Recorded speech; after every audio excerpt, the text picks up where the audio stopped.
Yo, what's up, guys? This is Nick at your service, as always, for nickspicstrading.com. So, we're going to start this weekly review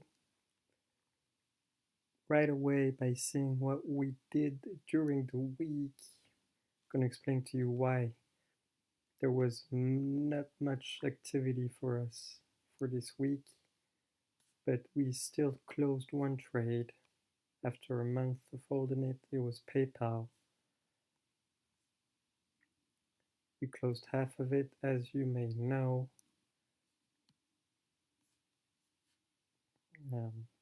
So this is the trade that's still pending, right? Because we closed half, that's the other half we closed. Open on 13th of December, closed on the 12th for 80.20. So if you saw my previous email,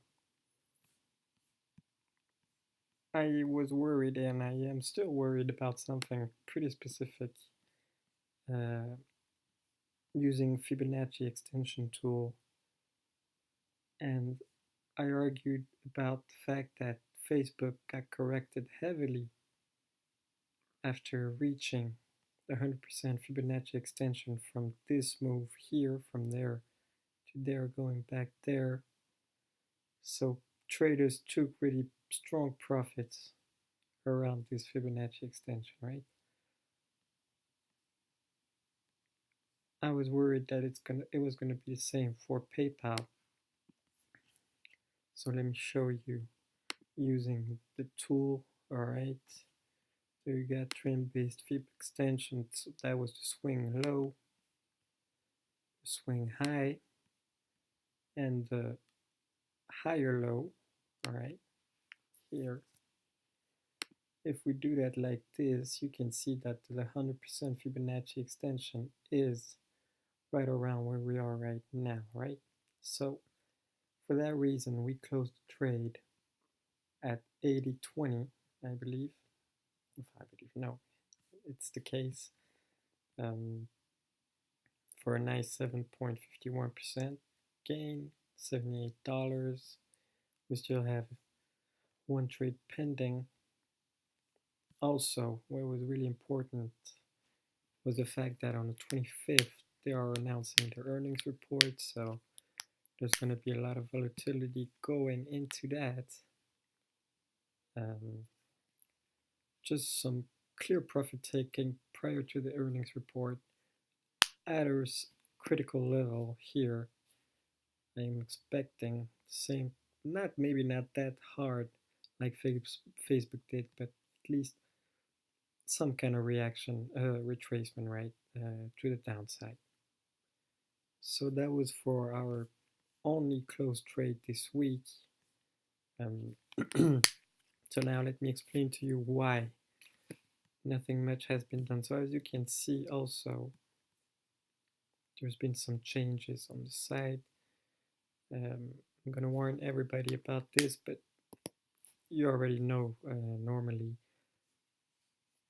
So we've put some videos now, so every recommendation is going to be a video instead of a written trade recommendation like before. Every email that I was sending when we started this adventure, it's going to be packed here, those parts, right? So all the updates and everything is going to be there.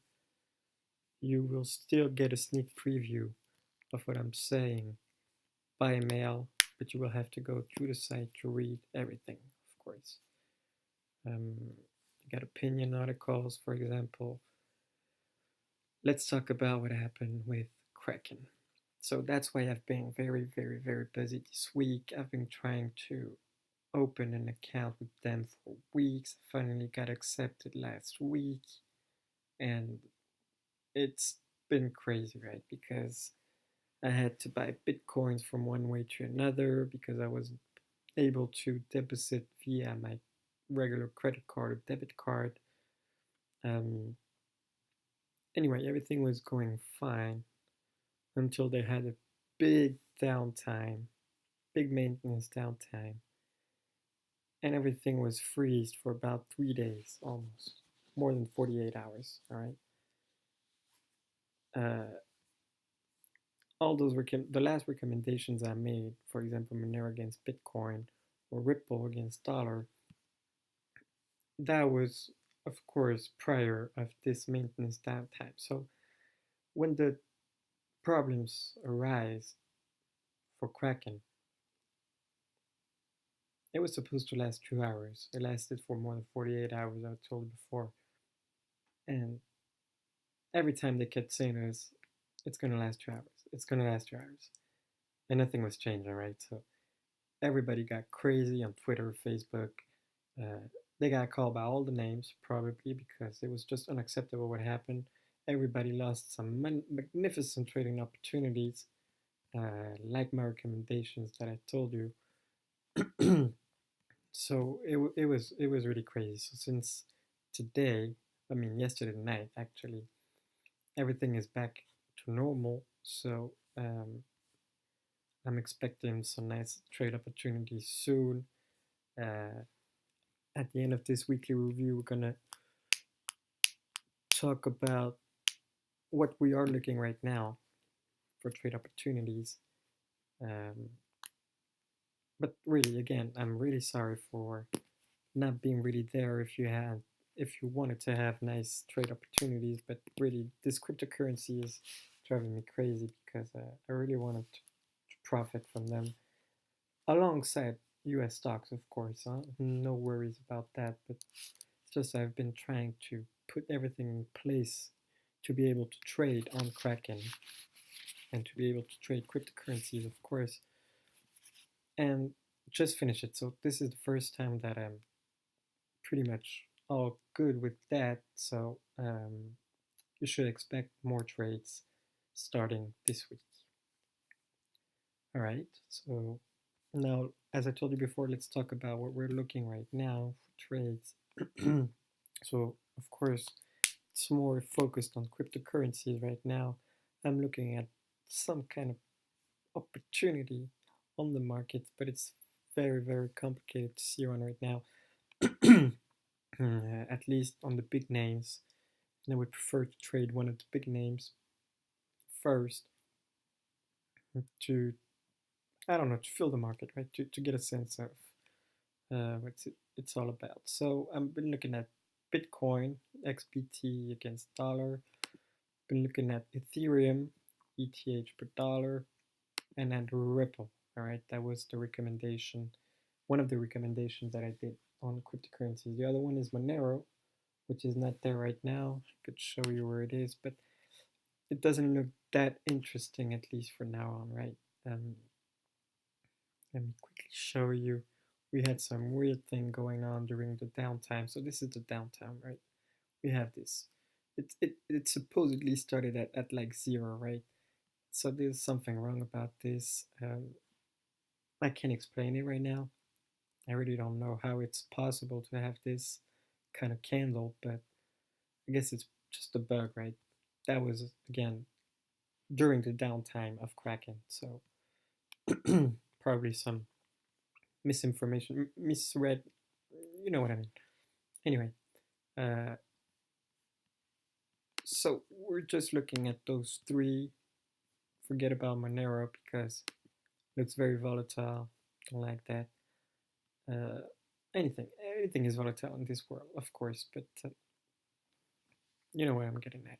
I prefer to focus myself on those three: Ripple, Ethereum, and Bitcoin. My preference right now is Ethereum because this thing has been unstoppable, like really, really unstoppable. And when I was looking at it, waiting for Kraken to accept me as a customer, I was seeing that thing rise, and I was like, crazy. Bears can't make a move. It's bulls all the way. So I'm still expecting 2,000. Excuse me for that. $2,000.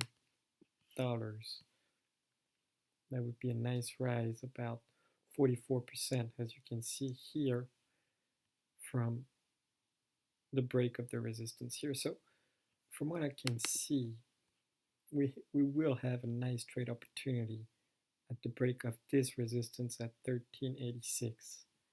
So I'll keep you posted with the next trade recommendation video, but that's what's going to be the case probably, right? At the break of this resistance here at 1386, 1388, we're going to buy the damn thing, that's for sure. So we're going to wait to have indicators also moving, trending up. It's going to be a good thing. So um, we have a nice triangle here for the Bitcoin. It's buyable too. We're in a nice zone next to the uptrend line. So we could also expect something like some kind of move upwards to reach higher resistances here, which would mean almost 24% gain, from between 20 and 30% gain at least. So we're going to keep you posted on that too. And Ripple is my favorite for fundamental reasons because I love what they're doing and it looks pretty neat. They want to replace the SWIFT system, which is, as you may know, a uh, banking transfers can be made via SWIFT, the SWIFT system, which is an electronic process, right, of moving of funds. And Ripple aims at replacing this system so that everything becomes a little bit more instantaneous, right, which is the trend right now and why I believe cryptocurrencies are such hot assets right now, just for the quickness of moving funds, right? Now that they are all credible for market participants and seen as value, right? Moving funds with those kind of cryptocurrencies is just amazing because in a day or in a few hours, even, you have anywhere in the world access to a transfer made via those cryptocurrencies. So, coming back to Ripple, Ripple wants to be a little bit more connected to the real world, right? For with the banking system, governments, and such, which is not the case for others because, well, they all want to, but they all like they all want to be decentralized first. Ripple is the only one who seems to be open with big partnerships with a lot of companies in the world, right? So, uh, but the problem is that the chart is it's not good. It's not looking good at all. So we'll have to wait and see, right? So that's about it. I think I made everything clear. That was your weekly review for the week ending the 14th of January. Today's Sunday. I'll keep you posted about everything. Probably a trade recommendation tomorrow. Let's trade green. Thank you for listening. Peace out.